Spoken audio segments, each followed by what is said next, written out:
यहाँ पर हम लेकर आए हैं मेंटल मैथ क्लास 9th का चैप्टर 6 यानी अध्याय 6 हिंदी मीडियम के बच्चों के लिए। मैं हूं हरी सर और आप सभी बच्चों का आपके अपने channel math with Hari sir पर स्वागत है। तो प्रश्न 1 करना शुरू करते हैं, अध्याय 6 का रेखा और कोण। यहाँ पर बच्चों क्या कहता है ये प्रश्न, देखो, एक सीधी रेखा पर दो आसन कोण, ये सीधी रेखा हो गई, इस पर दो आसन कोण है, यानी जिसका भुजा एक कॉमन होती है, वो बेनिस्ट होती है, उसे आसन कोण कहते हैं। ये इस तरीके से तो 5:4 के उसमें है, अनुपात में है। प्रत्येक कोणों की माप ज्ञात करो। अब मैं आपको इसको छोटे तरीके से बताऊंगा, ठीक है ना। अब बच्चों आपको तो मालूम है ना, ये रेखा कितने डिग्री पे होती है, 180 पे होती है। तो उस 180 को आपको भाग करना है सम ऑफ रेशो से। यहाँ पर जो अनुपात दिया हुआ है इसके योग से क्या कर देना है, इसको भाग कर देना है, ठीक है ना। तो यो 5+4 कितना हो गया, 9। तो 9 से भाग कर देते हैं। एक बार फिर सुन लो, रेखा होती है 180 डिग्री पे, तो इस 180 डिग्री को आपको भाग करना है, जो अनुपात दिया हुआ है उसके योग से भाग करना है। तो भाग करने से एक वैल्यू निकल कर आएगी, ये वैल्यू आ गई। प्रत्येक कोण की माप ज्ञात करनी, यानी पहला कोण, ठीक है। पहला कोण क्या होगा, जो अनुपात दिया हुआ है ना 5 को इस वैल्यू से क्या कर देना, गुणा कर देना है। 20 पंजे कितना हो जाएगा, 100 हो गया। दूसरा कोण, तो दूसरा कोण ज्ञात करना है, वही करना है, दूसरे अनुपात को इस वैल्यू से क्या कर देना है, गुणा कर देना है। बच्चों इस तरीके से ये आपका आंसर निकल गया। आइए करते हैं प्रश्न नंबर 2। तो प्रश्न नंबर 2 में क्या कहा है, यदि 25 डिग्री घटा x और 135 डिग्री जमा 2x संपूरक हैं, संपूरक का मतलब 180 डिग्री के, तो y का मान ज्ञात करना है। तो देखो यहाँ पर 25 डिग्री घटा x और यहाँ पर बच्चों y का मान, तो यहाँ पर ये y होगा, कई बार ये हो जाता है जल्दी में, तो ये y है बच्चों, इसको हम y कर लेते हैं, ठीक है ना। जमा 135 डिग्री जमा 2y बराबर कितना हो गया, 180। अब 2y और ये घटा y, तो 1y बचेगा। और यहाँ पर 135 और ये बच्चों 25 डिग्री, ये कितना हो गया, बताओ कितना हो गया, 135 और 25, तो ये हो गया 160। क्या हो गया, 160 हो गया। तो जमा 160 डिग्री बराबर 180, तो y का मान निकालना है। तो 180 160 इधर जमा, इधर आकर ये घटा हो जाएगा, और घटाएंगे तो कितना आ जाएगा बच्चों, 20 डिग्री आ गया। तो y का मान आ गया आपका। आइए प्रश्न नंबर 3 कर लेते हैं। प्रश्न नंबर 3 में क्या कहा है, ध्यान से पढ़ेंगे।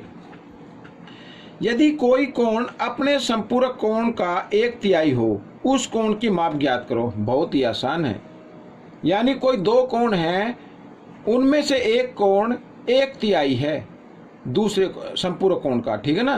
तो उस कोण की माप ज्ञात करनी है। देखो बच्चों यहाँ पर, तो मान लीजिए पहला कोण x, तो दूसरा होगा x/3 यानी x/3, यही तो होगा 1/3, और इन दोनों कोणों का योग होगा 180। हमें जो मान निकालना है वो x/3 का निकालना है।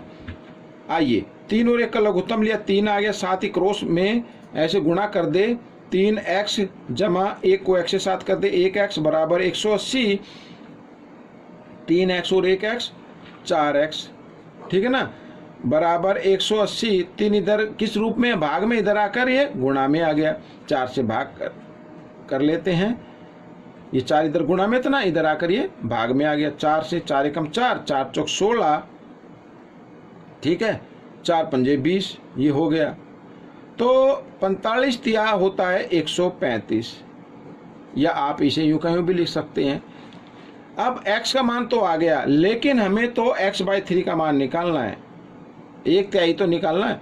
तो x की जगह x का मान रख लीजिए आप 135, या 135 नहीं रखना तो 45 गुणा 3 रख ले, गुणा करने पे 135 ही आएगा ना, बटे 3, 3 से 3 कट गया, 45 आ गया। ये 45 बच्चों, ये माप आ गई आपकी, ठीक है, ये आपका उत्तर रहेगा। प्रश्न नंबर 4 कर लेते हैं बच्चों। यहाँ पर ये देखो, अब प्रश्न नंबर 4 में क्या कहा है, L समांतर L यानी L1 समांतर L2 के, ठीक है, ये दोनों समांतर रेखाएं हैं, तो x का मान ज्ञात करना है, ये x का मान ज्ञात करना है।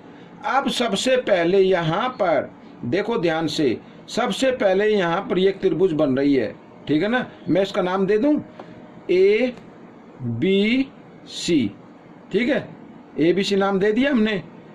अब देखो त्रिभुज A B C में कोण एक क्या है, बाह्य कोण है, ठीक है ना, बाह्य कोण है, और बाह्य कोण अपने अंतःभिमुख कोणों के योग के बराबर होता है, ये तो मालूम है ना। आइए करना शुरू करते हैं।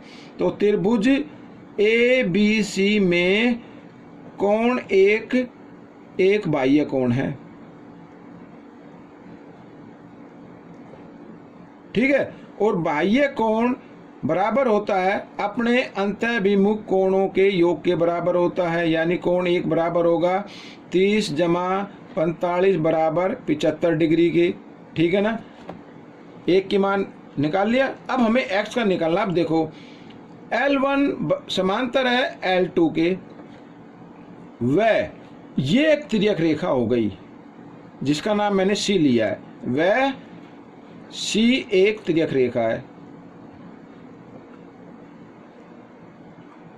ठीक है, ये तिर्यक रेखा है। तो इसका मतलब x बराबर होगा कोण एक। क्यों? इसे बोलते हैं संगत कोण। संगत कोण हमेशा क्या होते हैं बच्चों, बराबर होते हैं। दो समांतर रेखाएं हो और ये एक तिर्यक रेखा हो, तो ये भी ऊपर की तरफ बनाओ, ये भी ऊपर की तरफ बनाओ, ये नीचे की तरफ हो, ये भी नीचे की तरफ हो, इस तरीके के कोण जो होते हैं वो संगत कोण कहलाते हैं। तो संगत कोण बराबर होते हैं। ये भी इधर इस साइड बना, ये भी इस साइड बना, तो संगत कोण हो गए।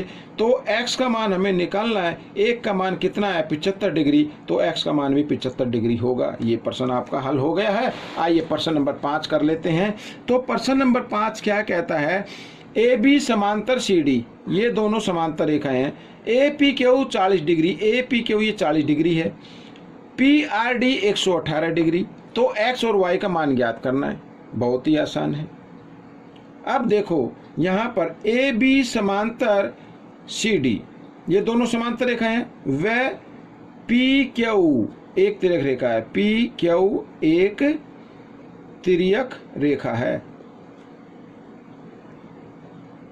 ये तिर्यक रेखा हो गई। अब बच्चों दो समांतर रेखाएं हो, एक तिर्यक रेखा उनको इंटरसेक्ट करती हो, काटती हो, तो ये कोण और ये कोण, ये कोण ये वाला, ये कोण और ये कोण एकांतर कोण होते हैं। एकांतर कोण हमेशा क्या होते हैं, बराबर होते हैं, ठीक है ना। तो रेखा है, तो यानी कि कोण, इसका पूरा नाम लिखेंगे A P Q, A P Q बराबर होगा एक्स के। चाहे तो आप कोण का नाम भी लिख सकते हैं, पी क्यू आर भी लिख सकते हैं इसकी जगह, ठीक है ना, पी क्यू आर भी लिख सकते हैं। अब ए पी क्यू 40 डिग्री है, तो इसका मतलब x बराबर 40 डिग्री होगा। आप चाहे तो इस तरीके से इसको लिख लीजिए, ये x का मान आ गया, ठीक है ना। अब हमें निकालना y का मान। अब फिर एक बार फिर देखो, ए बी समांतर सी डी, अब ये एक तिर्यक रेखा हो गई पी आर, वह पी आर एक तिर्यक रेखा है।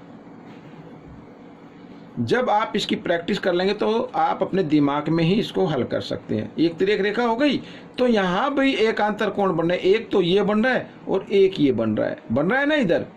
तो एकांतर कोण क्या होते हैं, बराबर होते हैं। लेकिन यहाँ पर दो कोण लग रहे हैं बच्चों, कौन कौन से, देखो एक तो लग रहा है कोण ए पी क्यू और जमा एक लग रहा है वाई डिग्री का, ये बराबर होगा किसके, कोण पी आर डी के।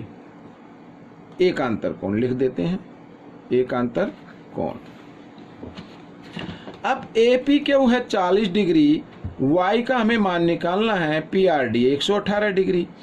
अब इधर ये 40 जमा में है, बराबर के साथ इधर ले आओ तो हो जाएगा ये घटा में, ये घटा दिया मैंने, और घटाने पर कितना आता वो भी देख लेते हैं। 8 का 8 आ जाएगा, 11 में से 4 घटाएंगे 7 आ जाएगा, 78 डिग्री आ गया बच्चों। तो y का मान आ गया 78, x का मान पहले ही निकाल लिया। तो बच्चों ये आपका पाठ भाग पूरा हो चुका है, और मिलेंगे अगले भाग में। तब तक आप इस भाग को देखिए, दूसरों को सिखाएं। मेरी वीडियो देखने के लिए धन्यवाद।